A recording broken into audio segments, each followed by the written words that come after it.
講到抗衰老，每一個人都想知道自己可以食多啲乜，做多啲乜，令到我哋青春常駐同埋身體健康。其實最重要嘅係唔食啲乜，同埋少做啲乜，係可以令到我哋更加身體好啲。咁需要避免嘅食物有邊幾種呢？譬如糖分過高嘅食物啦，過分加工嘅食物啦，太多防腐劑嘅食物，呢啲每一種都會令到我哋嘅細胞衰老得更加快啲。另外，煎炸同埋燒烤食物係會加重我哋身體代謝嘅負擔，咁更加催老。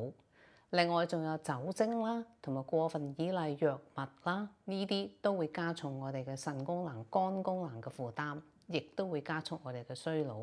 同埋唔好忽略生活習慣，譬如捱夜啦、長期壓力啦，都可以加速我哋嘅衰老。咁如果你可以做到增加運動同埋多啲休息，食啱嘅嘢，咁你就會繼續青春美麗、身體健康。